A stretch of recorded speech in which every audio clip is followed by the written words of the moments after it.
வணக்கங்க ஸ்டூடெண்ட்ஸ். இந்த வீடியோவில் நம்ம பார்க்கக்கூடிய ஸ்பெசிஃபிக்கான டாபிக் என்னன்னா ரொம்ப முக்கியமானதுங்க.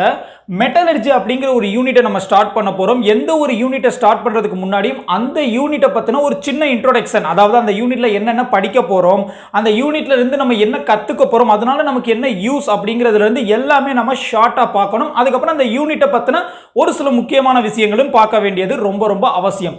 இப்போ இங்கே நம்ம என்ன பண்ண போகிறோம்னா, மெட்டலர்ஜி யூனிட் படிக்கிறதுக்கு முன்னாடி அப்படின்னா என்ன, அது ஏன் வந்துச்சு அப்படிங்கிறத பார்ப்போம். இப்போ முன்னாடி எல்லாமே, அதாவது சயின்ஸ் டெவலப்மெண்ட் ஆகிறதுக்கு முன்னாடி பார்த்தீங்கன்னா, அந்த காலத்தில் வாழ்ந்த மக்கள் எல்லாமே எந்த மாதிரியான மெட்டல் யூஸ் பண்ணியிருப்பாங்கன்னா, நார்மலாக பார்த்தீங்கன்னா கோல்டு யூஸ் பண்ணியிருக்கலாம். அப்படி இல்லையா நமக்கு பூமிக்கு மேலே, அதாவது நெருப்பு யூஸ் பண்ணியிருப்பாங்க. ஸோ இந்த மாதிரி ரொம்ப சாதாரண விஷயங்களை மட்டும்தான் யூஸ் பண்ணிட்டு இருந்திருப்பாங்க.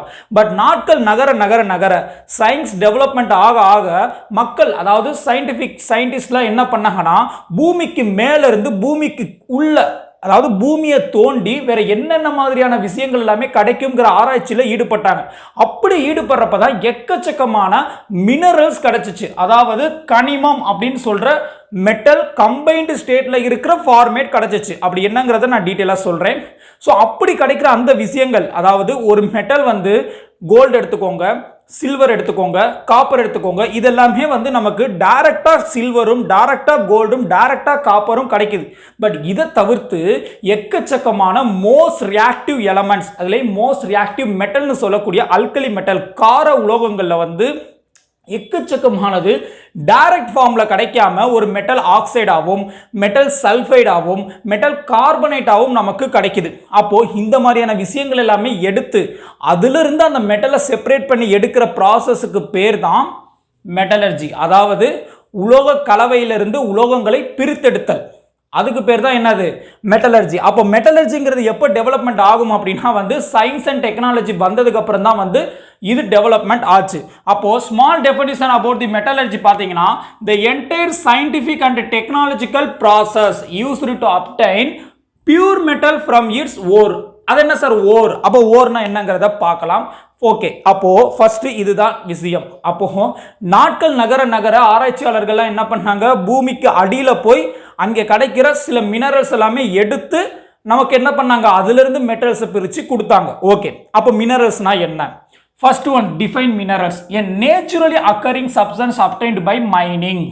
தோண்ட தோண்ட நமக்கு கிடைக்கிற ஒரு சில நேச்சுரல் சப்ஸ்டன்ஸை தான் நம்ம என்ன சொல்றோம், மினரல்ஸ். இப்போ அப்படி கிடைக்கக்கூடிய அந்த மினரல்ஸ்ல, அதாவது அந்த மெட்டல்ஸ் எப்படிலாம் இருந்துச்சு, நேச்சுரல் ஸ்டேட்ல இருந்துச்சு. அது என்னது, கோல்டு, டயமண்ட், கோல்டு, டயமண்ட், அப்புறம் மெர்க்குரி.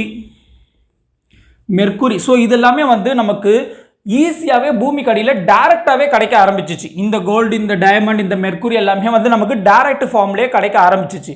இதுக்கு அடுத்து பார்த்தீங்கன்னா காப்பர் அண்டு சில்வர், இந்த ரெண்டுமே நமக்கு டைரக்ட் ஃபார்ம்லையும் கிடைக்கும், வேற கம்பைன்டு ஃபார்ம்லையும் கிடைக்கும். அது என்ன சார் கம்பைன்டு ஃபார்ம்? ஒரு மெட்டல் ஆக்சைடாகவும் கிடைக்கலாம், சல்பைடாகவும் கிடைக்கலாம்,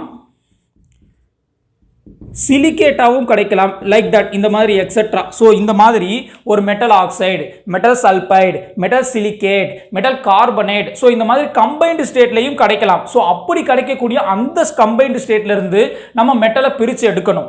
ஸோ இந்த ப்ராசஸ் தான் நம்ம மெட்டலர்ஜின்னு சொன்னோம். சரி, நமக்கு ஒரு டவுட் வரலாம், இப்படி எக்கச்சக்கமான விஷயங்களை கிடைக்குது சப்ஸ்டன்ஸ், அது எல்லாமே நம்ம என்ன சொல்றோம், மினரல்ஸ்னு சொல்றோம். ஸோ ரெண்டு பெஸ்ட் எக்ஸாம்பிள் கொடுத்துருக்கேன், FeO2, PbS. இந்த FeO2, Fe2O3 நமக்கு என்ன மெட்டல்ஸ் இருக்கு, Fe அதாவது அயான் இருக்கு, கரெக்டா? இந்த PbSல நமக்கு என்ன மெட்டல் இருக்கு, Pbங்கிற லெட் இருக்கு. சோ இந்த ரெண்டுமே மினரல்ஸ்.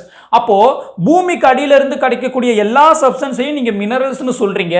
அப்ப அந்த எல்லா சப்ஸ்டன்ஸ்ல இருந்து உங்களால மெட்டலை பிரிச்செடுக்க முடியுமான்னு கேட்டீங்கன்னா முடியாது. அப்போ எதுல இருந்து நம்மளால மெட்டலை பிரிச்செடுக்க முடியும்? ஒரு பெஸ்ட் எக்ஸாம்பிள் சொல்றேன் பாருங்க.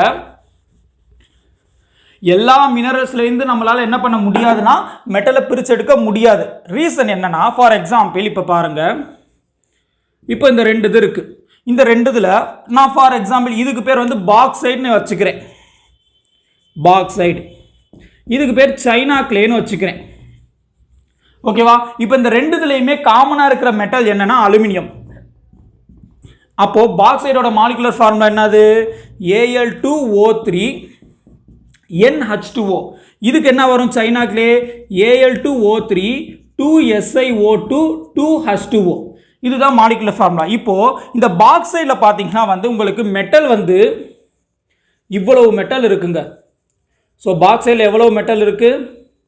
ஸோ இவ்வளவு மெட்டல் வந்து இந்த ரெட் கலரில் நான் ஷேர் பண்ணுறேன் பார்த்துருக்கீங்களா? ஸோ இது எல்லாமே அலுமினியம் மெட்டல். இதெல்லாம் எங்கே இருக்குது? பாக்சைடில் இருக்குது. அப்போ சைனா கிளேயில் எவ்வளோ இருக்குது? இவ்வளோ இருக்குது. அப்போது இதிலிருந்து நீங்கள் என்ன கன்க்ளூஷனுக்கு வரலாம் அப்படின்னா, ஒரு மினரல்ஸில் ஹை அமௌண்ட் ஆஃப் இல்லைன்னா ஹை காம்போசிஷன் ஆஃப் மெட்டல்ஸ் இருந்தால் மட்டும்தான் நம்மளால் என்ன பண்ண முடியும், அதிலிருந்து அந்த மெட்டல்ஸை பிரித்து எடுக்க முடியும். இந்த மாதிரி கொஞ்சமாக இருக்கா, இதுலேருந்து நம்மளால் பிரித்து எடுக்க முடியாது. ஸோ இதைத்தான் நம்ம என்ன சொல்கிறாங்கன்னா, அப்போ எல்லா மினரல்ஸ்லேருந்து நம்மளால் என்ன பண்ண முடியாது, மெட்டல்ஸை பிரித்து எடுக்க முடியாது. எப்போ முடியும்? அந்த பர்டிகுலர் மினரல்ஸில் high amount of metal percentage இருந்தால் மட்டும்தான் நம்மளால் பிரித்து எடுக்க முடியும். ஸோ இது வந்து ஒரு பெஸ்ட் எக்ஸாம்பிள் ஃபார் அலுமினியம். அப்போ சைனா கிளேலேருந்து நம்மளால் அலுமினியம் பிரித்து எடுக்க முடியாது, பட் பாக்சைட்லேருந்து அலுமினியம் நம்மளால் பிரித்து எடுக்க முடியும். ஸோ இது ஒரு பெஸ்ட் எக்ஸாம்பிள். அப்போ ஓர்ஸ்னா என்ன? சோ இப்படி எந்தெந்த மெட்டலை நம்மளால பிரிச்செடுக்க முடியுமோ அந்த பர்టిక్యులர் மினரல்ஸ் தான் நம்ம என்ன சொல்றோம், ஓர்ஸ் அப்படின்னு சொல்றோம். அப்ப டிஃபைன் ஓர்ஸ். ஓர்ஸ்னா தமிழ்ல தாதுக்கள் அப்படிம்பாங்க.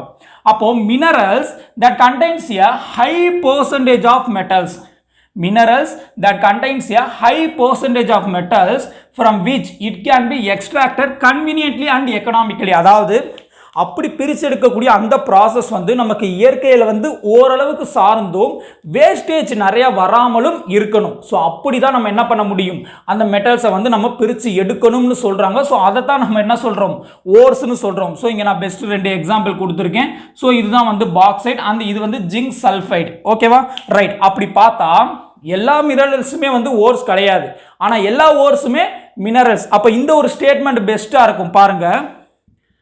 All ores are minerals. Correct தானே? எல்லா ஓர்ஸுமே மினரல்ஸ் தான், but all minerals are not ores. அப்போ எல்லா மினரல்ஸையும் நம்மளால ஓர்ஸ்னு சொல்ல முடியாது. எதை நம்ம ஓர்ஸ்னு சொல்லுவோம், எந்த மினரல்ல ஹை அமௌண்ட் ஆஃப் மெட்டல் இருந்து அந்த மெட்டலை நம்ம பிரிச்செடுக்க முடியுமோ அதைத்தான் நம்ம என்ன சொல்லுவோம், ஓர்ஸ் அப்படின்னு சொல்லுவோம். ஸோ இதுதான் ரைட். ஓகே, அப்போ நம்மளால இப்போ பிரிச்செடுக்க முடியறத நம்ம ஓர்ஸ்னு சொல்றோம். அது எந்தெந்த டைப்ல எந்தெந்த வே ஆஃப் ப்ராசஸ்ல பிரிச்செடுப்பாங்க அப்படின்னு சொல்லி கேட்டீங்கன்னா, there are 3 types of process இருக்கு. First one, concentration of the ore. நம்ம நார்மலாக வந்து பூமிக்கு அடியில இருந்து தானே ஓர்ஸ் எடுக்கிறோம். ஸோ அப்படி எடுக்கக்கூடிய அந்த ஓர்ஸ் வந்து நல்லா க்ளீனாக பலபலன்னு இருக்குமான்னு கேட்டிங்கன்னா இருக்காதுங்க, ரொம்ப டஸ்ட் இருக்கும். ஸோ அதை நம்ம இங்கிலீஷில் என்ன சொல்லுவாங்கன்னா கேங்யூ அப்படின்னு சொல்லுவாங்க. ஸோ தமிழில் என்னன்னா கனிம கழிவு. ஸோ கேங்யூ கனிம கழிவு அப்படிம்பாங்க. அப்போது அதை ஃபஸ்ட்டு நம்ம ஓர்லேருந்து என்ன பண்ணணும்னா ரிமூவ் பண்ணணும்.